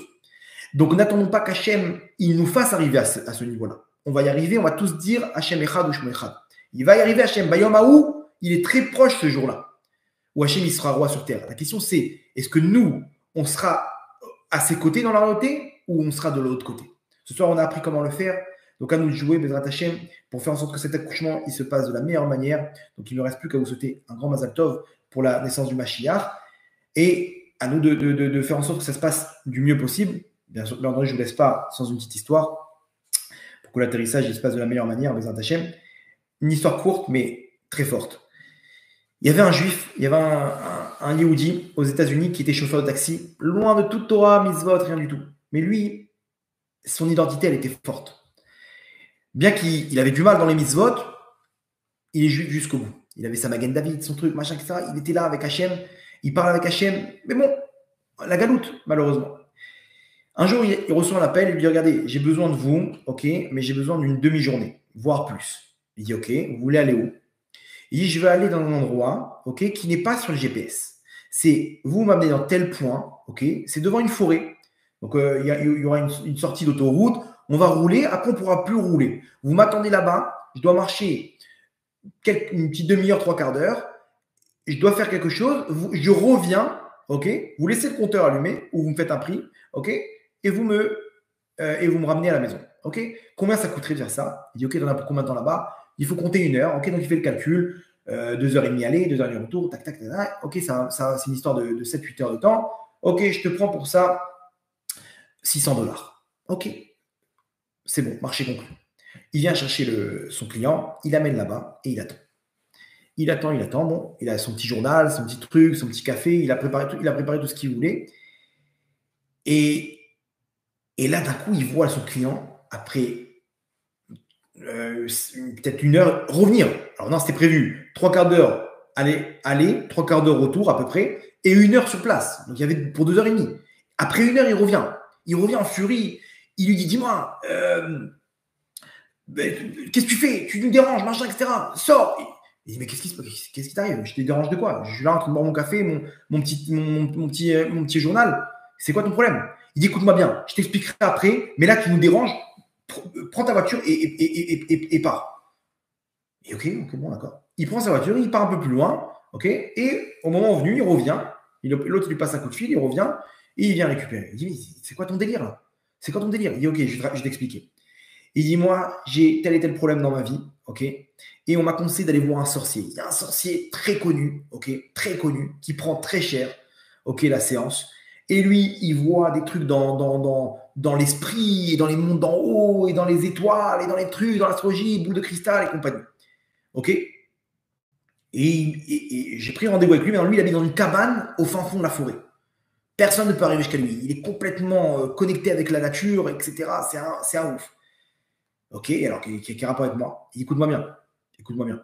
Je suis arrivé là-bas. Le mec, incapable. Il prend sa boule de cristal. Il dit, je comprends pas, ça marche pas. Il prend ses cartes. Il tape les cartes comme ça. Il dit, il n'y a rien, il n'y a aucune réussite. Et il prend tout. Il a essayé tous les trucs. Il devient fou, le mec. Il commence à s'énerver. Il me dit, mais qu'est-ce que t'as fait? Qu'est-ce que t'as avec toi? T'as ramené quelque chose? T'as truc? Je dis, mais j'ai rien. Mais vous rigolez quoi? Il dit, c'est un piège. Qu'est-ce que tu fais? Jusqu'à la fin, il dit, t'es juif? Et il lui dit, non, mais je sais que j'ai le chauffeur, et là-bas, il avait une Magen David. Le chauffeur de taxi, il est juif. Mais il est où? Il dit, mais là, il a 3 quarts d'heure à pied avec sa voiture, c'est le chauffeur de taxi. Il dit, c'est lui qui nous met en l'air. Écoute-moi bien, il lui dit, mes forces, elles ne marchent pas quand il y a un juif qui est connecté avec son Dieu. Donc tu vas le voir et tu lui dis qu'il parte. Sinon, je ne peux rien faire pour toi. Il est venu, il lui dit donc, c'est pour ça que je t'ai dit de partir, parce que en fait, toutes tes forces là, maléfiques, elles ne marchaient pas tant que tu étais là. Le mec, il a capté, il a dit, quoi, c'est ça la force d'un juif? Un juif, même s'il est loin de toute sa Torah mitzvot, s'il est accroché à Hachem, la lumière qui fait descendre dans ce monde-là, elle purifie le monde. Il n'y a pas ni sorcellerie, ni rien du tout. Rien du tout. C'est la force d'un juif. Et moi, je suis parti de ce peuple. Moi, je suis ce Yehudi, Hachem, il est là, il me gâte, il me donne ce truc, malgré que je ne fais rien pour lui. Je veux faire tchouva. Il est rentré dans le yeshiva, il a fait tchouva de A à Z. Vous comprenez, c'est ça l'essence même d'un juif. Yehudi, on a tout en nous. Rabotai, on a tout en nous, on a cette force en nous. On a ce cadeau qu'Hachem nous a fait naître dans un peuple où on peut faire d'Hachem un roi. Quoi, moi, ce pauvre type que je suis, avec tous mes défauts, tous mes mauvais traits de caractère, une fourmi qui va finir sous terre, je peux faire du roi des rois, je peux faire de lui le roi sur terre dans ce scénario qu'Hachem il a mis en place. C'est ça ta force. Et comme ça, il dit l'admour de Karlin, à la Vachalom. Il dit la plus grande faute d'un juif, c'est d'oublier qu'il est juif. D'oublier qu'il est juif. Vous vous rendez compte? C'est que ça commence avec ça. D'abord, venez, on se connecte avec Hachem. C'est le moment Rabotai. On est en plein dedans dans la Géoula. Vous allez voir, les choses vont s'accélérer très bientôt. Très bientôt. Maintenant, vous savez qu'est-ce qu'on va faire. On a en nous cette force. C'est quoi? Nous connecter avec notre Neshama. On est Yehudim, on peut le faire. Et c'est quoi mon rôle? Ton rôle, c'est de faire Hachem un roi sur terre. Aujourd'hui, on a appris comment le faire. Donc, à nous de jouer de façon à ce que tout puisse se passer de la meilleure des manières avec une Géoula. Amen. Amen.